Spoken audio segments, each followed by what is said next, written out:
E entrando aqui na terceira parte, eu falo sobre as ameaças à continuidade deste bull market. Como a gente viu, esse bull market ele está ancorado, ele se apoia em dois pilares.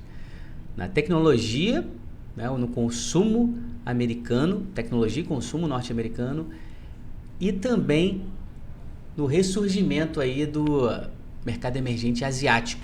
Vamos às ameaças. A gente já viu ali que no último slide dessa segunda parte, que essas empresas de beta elevado, esses growth stocks, que são as empresas de tecnologia, elas são bem suscetíveis à taxa de juros. Se a taxa de juros subir, naturalmente tendemos a ver uma realização ali.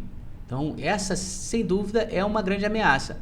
Mas aí a gente vai para um slide que é o mais lúdico da apresentação. Nesse slide, o que a gente tem são as 10 maiores empresas do mundo em termos de capitalização de mercado. E a gente tem ela por décadas. Como a gente pode ver aqui nos anos 80, né, o que o Luiz tenta ilustrar através desse slide é que é muito difícil uma empresa se manter no topo por muito tempo.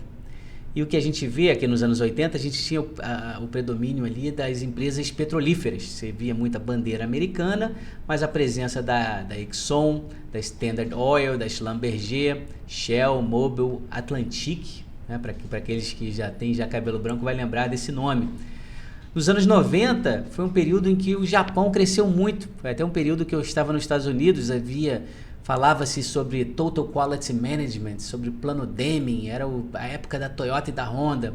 E a gente vê ali só, né, o que era só bandeira americana passou a ser só bandeira japonesa. E aí a gente entra na década de 90 e a gente vê a internet surgindo e a Microsoft, né, dominando o mundo. Microsoft e a fibra ótica. E por falar em fibra ótica, quem vai lembrar de repente da Nortel, da Lucent, empresas que dominavam esse setor. 2010 já foi uma década já dominada pelas commodities. E ali a gente vê a BHP Billiton lá em cima. A gente vê a própria Petrobras entre as 10 maiores do mundo, né? Uma aberração olhando a posteriori. E agora em 2017, a gente volta a ver só bandeira americana, duas chinesas aqui, e só tecnologia, com exceção da ExxonMobil, que essa sim está lá desde lá de trás, né? Quem será que vai ficar aí nos próximos anos, se a gente tiver, né, pudesse projetar isso aí para 2030, né? Olhando para trás, provavelmente vai ter uma sacudida ali, mas é muito difícil. Muito difícil você ver, a gente vê ali a Apple com o seu domínio, a Google, a própria Microsoft que hoje está muito grande em computação em nuvem, a Amazon que a gente tanto fala por aqui, Facebook, tudo isso é muito difícil. E também na China a gente viu a Alibaba com o Singles Day e a Tencent, que é dona do WeChat, né, um programa que é tipo um WhatsApp, mas muito mais turbinado, você pode fazer pagamentos, pode fazer tudo. Então a grande ameaça, voltando para o cerne dessa apresentação, a grande ameaça para o boom de tecnologia seria a taxa de juros. E a taxa de juros subiria se a inflação subir. Então essa é né, não tem muita gente ainda muito preocupado com relação à inflação. Mas você tem mudanças hoje no Banco Central. Sai a Janet Yellen, entra o Jerome Powell. Como é que ele vai se comportar com relação a isso? Então fica aí a dica com relação a isso. E aí falando sobre o mercado segundo pilar, que é o mercado emergente asiático, né, que tem sido influenciado pelos fatores como o dólar, que eu já falei, a queda no preço de energia, o petróleo está subindo, encostando nos $60, mas ficou por muito tempo ali, por volta de $40. Né? E talvez $60 seja um preço ainda aceitável, uma zona de cachinhos dourados, como os economistas gostam de falar. A decisão da China de reestimular a economia em 2016 também contribuiu muito para esse boom. Não sei se vocês vão lembrar, mas no começo de 2016, lá aquele janeiro normalmente é um mês típico de alta, mas foi um mês muito turbulento. O petróleo despencou, as bolsas caíram, havia um receio de um calote nesse setor petrolífero. E os bancos centrais se uniram e fizeram um movimento coordenado. O Banco do Japão jogou a taxa de juros para o terreno negativo. E a China veio com tudo novamente, dessa vez não turbinando suas empresas estatais, mas empoderando os seus consumidores através de um maior consumo imobiliário. Então a gente viu aquela situação do minério de ferro, que todos temiam ir para $40 a tonelada métrica, acabou fazendo um V ali e subindo de forma surpreendente, atingindo até $90 por tonelada métrica. E houve também isso contribuiu para um repique na corrente de comércio global. A gente pode ver isso pelo Baltic Dry Index, um índice que mostra as movimentações no Mar Báltico. Isso aí você pode acessar tanto pelo terminal da Bloomberg, e se você naturalmente não tem, você pode acessar pelo website mesmo. É um índice interessante que muita gente dá peso a isso. Fontes de preocupação que são, voltando aqui com relação ao dólar. Esse gráfico aqui, o Luiz nos mostra que o dólar, quando se valoriza muito, né, dando poder ao consumidor americano, o americano acaba se tornando protecionista, porque ele acaba tendo um déficit em conta corrente. Foi o caso do Trump. O Trump entrou, se elegeu com essa bandeira, né? A bandeira de que vamos tributar os produtos chineses.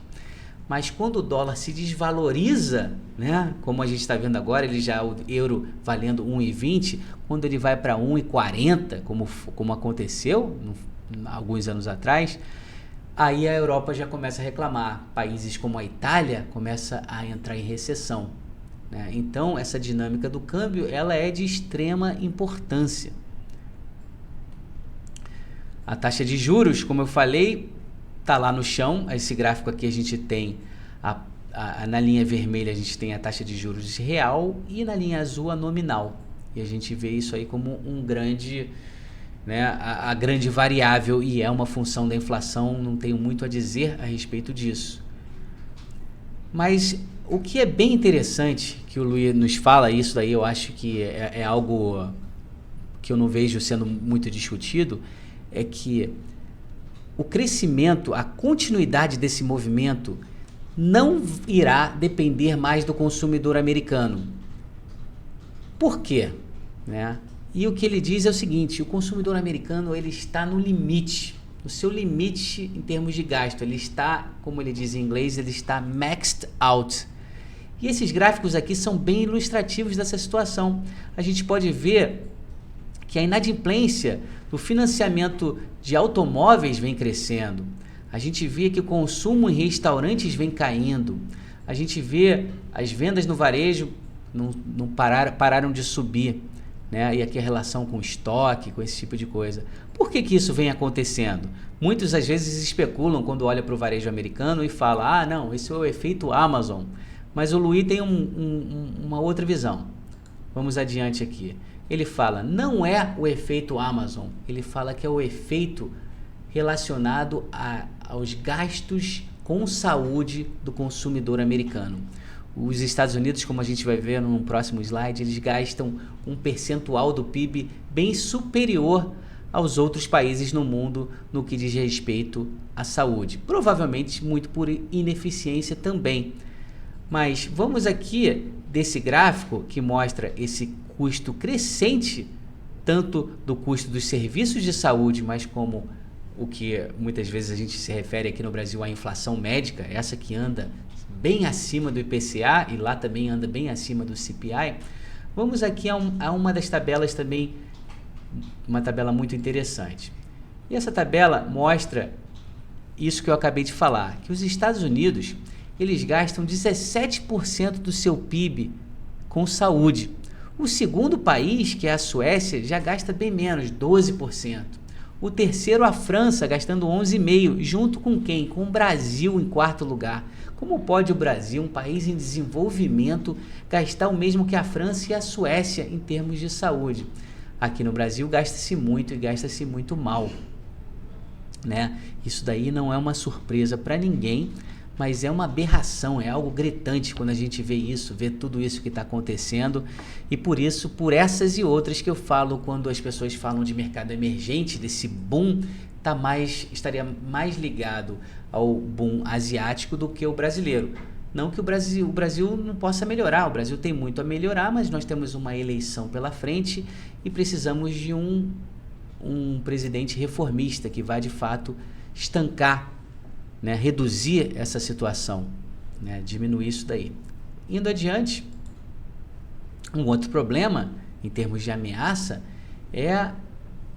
se refere ao bônus demográfico. O bônus demográfico é aquele período que a gente ainda vive no Brasil, mas que alguns países europeus já não desfrutam mais dessa situação, que é aquele período quando você tem uma força de trabalho maior do que o número de aposentados. Você tem mais gente contribuindo para os aposentados. Isso aí tende a acabar no Brasil em 2020, 2021. A gente vai ter mais aposentados. A gente tem um envelhecimento da população global. E isso também já acontece nos Estados Unidos. E isso coloca mais pressão no consumidor americano, que vai se sentir, né? Ele vai ter que tomar decisões a favor da saúde, porque quando você envelhece, gasta-se muito mais com saúde. Isso não há dúvida a respeito disso. E aí a gente vai para a quarta parte.